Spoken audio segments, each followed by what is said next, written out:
hanyuma rero naho iyo nkuba yadusanze iradukubita ituduza mu kirere iciraduhamba n'amatafari y'inzu tubomorerako. Hanyuma rero maze kuyatubomorerako kuko twaciye dutubwenge twari tumeze nk'abantu bapfuye. Guhembuka ijwi ryaransanze ngaho irambarira ngo ko nama ndakubwira ukizwe, kuko ubundi nahora Imana inyereka mu nzozi nkabona nasigaye kubera ubufyinyi. Hanyuma rero ishama nama ndakubwira ukizwe uhinduke rwose, none nk'uko wari upfuye waruroye. Meira TV turabaramukije canke mwiriwe abivanye naho muherereye. Nkuko mwamaze kubibona uyu munsi turafise umutumire, tugomba tumuhe mikro yidondore hama aca dushingira intahe ku vy'Imana yamukoreye. Turaguhaye kaze widondore abariko baradukurikirana. Murakoze cyane, ndabaramukije abakunzi bene data dusanga inzira y'agakiza. Jewe muriko murumva nsanze n'umukozi w'Imana wo muri centre y'Nyakarambo, nkora mu bwiriza bw'igikuka. Igikuka ni ubwiriza bumwe mu bwiriza bugize centre y'Nyakarambo. Hanyuma rero nagomba ko twovugana ku bijanye n'agakiza. Inzira y'agakiza ni inzira ikomeye kandi n'ikintu gikenewe mu bugingo bw'umwana w'umuntu, kuko agakiza Yesu yatuzaniye kabonetse bikomeye, kabonekeye ku musaraba igorogota, abanje kugira imibabaro ikomeye mu kutwigura ku musaraba kugira ngo kaboneke. None rero nagomba kuvuga ko agakiza si ivyo umuntu akizwa ku mubiri gusa, kuko abantu benshi bazi ko agakiza ari ukwinjira mu rusengero hama bagasohoka bagataha bakazosa kugaruka ko hageze gusenga, ariko agakiza kari hari imbere mu mutima. Agakiza ni uguhinduka mu mutima, umuntu ziriya kameremere za kera zose akumva ko zapfuye, kandi mu muntu agakiza agafise aguma arondera mu nyongahimana no gusenga kuko Imana imufashe yongere imushoboze kugatunga neza. Hanyuma rero murabizi ko umwana w'Imana yavuze ku ijambo ryayo ko tuzohabwa ubushobozi mpwemu yera niyatuzako.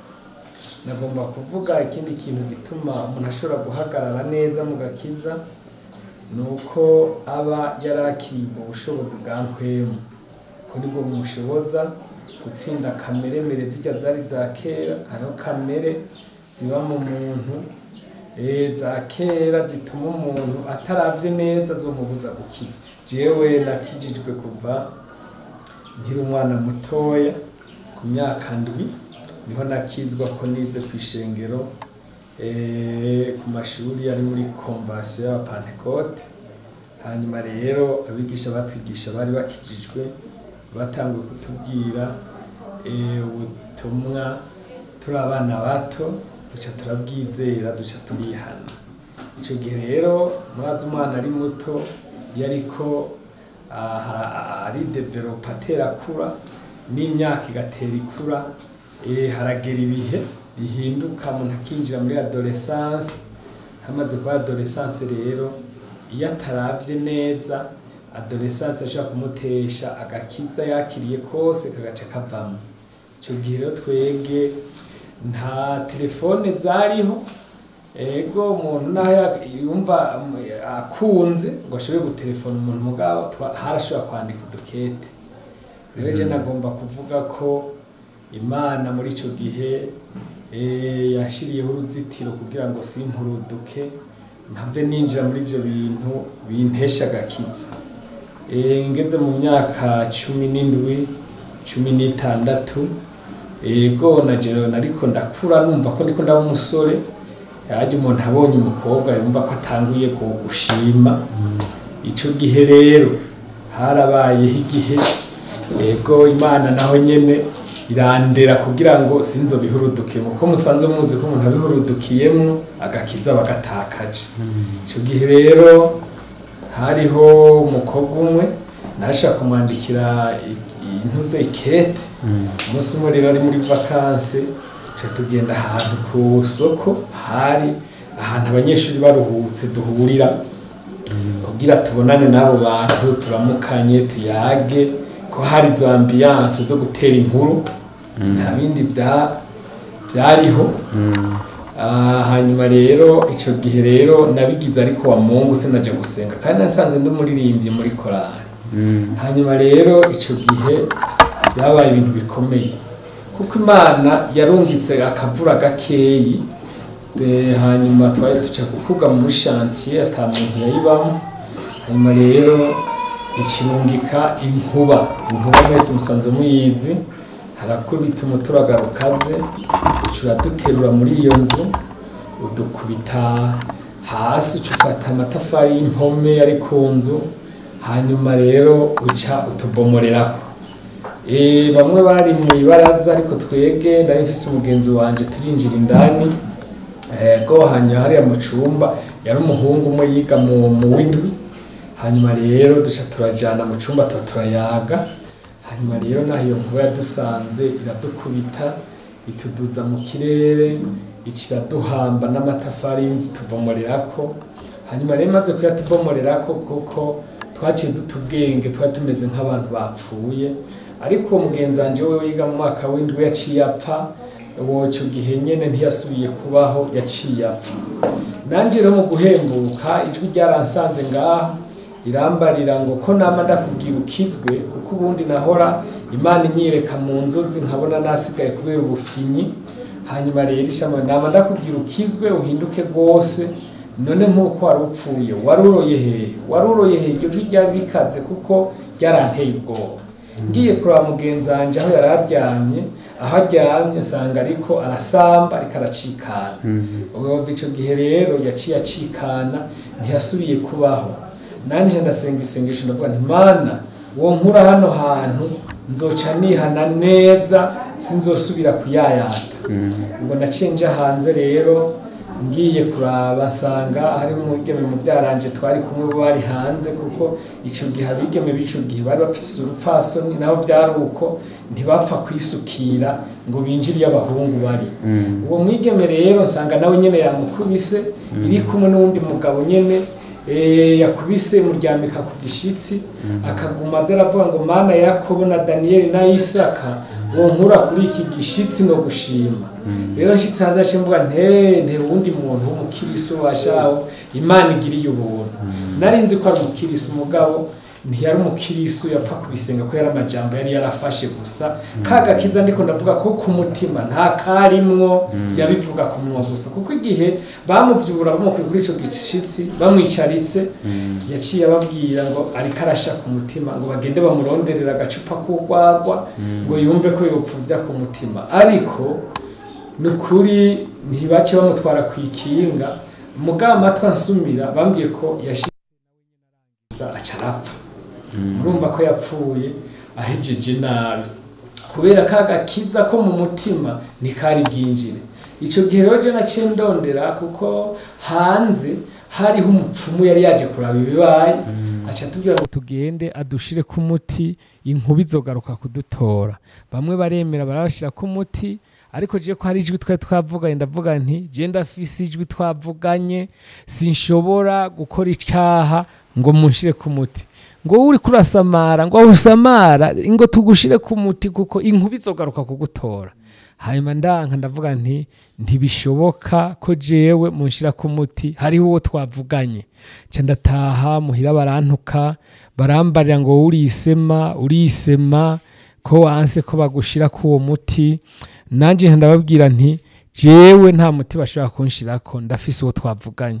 Ubwo rero nahise ngenda kuramukanya kwa mama wacu bukeye, inkuba iragaruka irankubitira zura ivyatsi, ndagwa muga ndavyuka ndiruka, ikubita inshuro zishika 3, nca ninjira mu nzu y'umuntu nunamye ndiko ndatuzwa, ariko Imana inashinga intahe yarankingiye, ububasha bw'inkuba ntibwigeze bunkorako.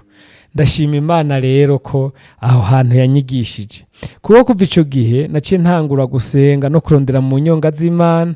Naciye nsaba Imana nti Imana umpe manuke mva impande y'abavyeyi, nzoca nkizwa neza ko abavyeyi ntibari bakijijwe. Ikiranyugururira ndamanuka i Bujumbura, nshikira ku Ntahangwa, nsanga hari ahantu hari amasengesho, bagira amasengesho inyuma y'amiga kuwa Mungu. Nca ndayinjiramo, umukozi w'Imana catangwa kutwigisha gusenga, ingene tworondera umwanya wo gusenga kugira twuzure mpwemu yera. Tujya dutangwa kurondera umwanya wo gusenga, twarafata imyanya yo kwisonzesha. Je mpwemu namusengeye imyaka ishika 3, nguma mbona abandi baronka nanje sindonke, hanyuma nkavuga nti rega Mana nacumuye iki, kugeza aho ngenda kurondera umukozi w'Imana. Ndamubwira nti umukozi w'Imana, je narasenze, narafashe n'umwanya wo kwisonzesha kugira ndonke mpwemu, ariko vyaranse. Umukozi w'Imana ambwiye ngo genda urorere ico wari gukora canyuma, ko wisonzesheje waragikoze. Umunsi mpwemu yaje azoza nk'uruzi ntuzomuzibira. Naciye ngenda, mugabo tugiye muri amasengesho narakunda kunamenya inyuma y'abantu, nkatinya gusenga ko ntari bwaronka ubwo bushobozi ngo mpwema mpe gusenga nsengeshejwe na mpwemu yera.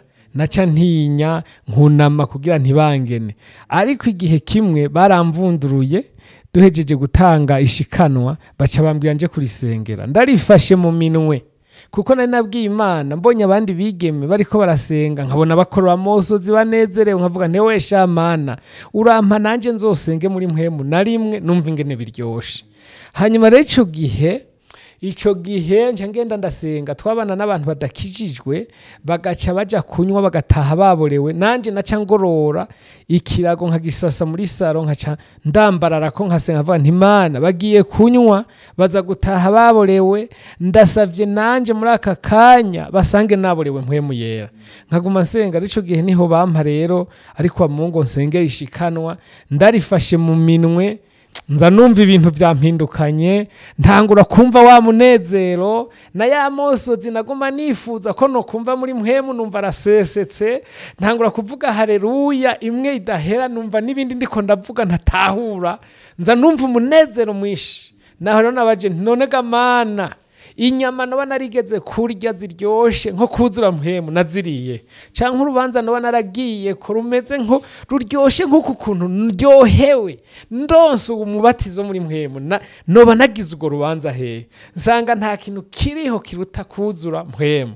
Niho naciye ntangura kwigengesera, nca ntangura gutinya, naho umukobwa yamfata ukuboko, kuko twabi Bujumbura, abakobwa b'Ubujumbura barashirukanya, nca ntangura gutinya, nkumva no mwikunkumura, kuko ahandi abantu bagira adolescence baja kumarigara, natwe twagira adolescence turondera imyanya gusenga kugira ngo tuzigame ubushobozi, twongere twumve kunesha umubiri. Kuko harageze igihe twari dufise abasore tw'abana 3 tugasenga Imana, tukavuga tuti Imana turasavye muri ubu busore bwacu tuzigame, udushiremo barafu kugira ntituze dusaragurike ngo tukishe izina ryawe. Tugasura tukaza ati kandi Mana uduhindure nk'abatama, kugira tumere nk'abatama, ntituze dusaragurike, kuko abatama murabona ko badasaragurika, tuze ngo duhave dutukisha izina ryawe. Imana yaratuzigamye, kuko muri ico gihe dusanze aho twari dusenga nabo basore twarabana, ikiratubwira ngo bana banje muranezereye, ngo irisengesho musenze ngo nzobazigama, nzobaha kugera mu bigero. Imana y'ikiratuzigama, twese twarageze mu bigero, ubu tuza dufise n'abana, kubera kagakiza ko mu mutima karatuzigamye. Ntitwigeze ducumura ngo ducumure ku Mana tuyimara amazi imyaka twaye mu gisagara. Narinze nduga gukorera Imana, tuvayo dukomeye turi bazima.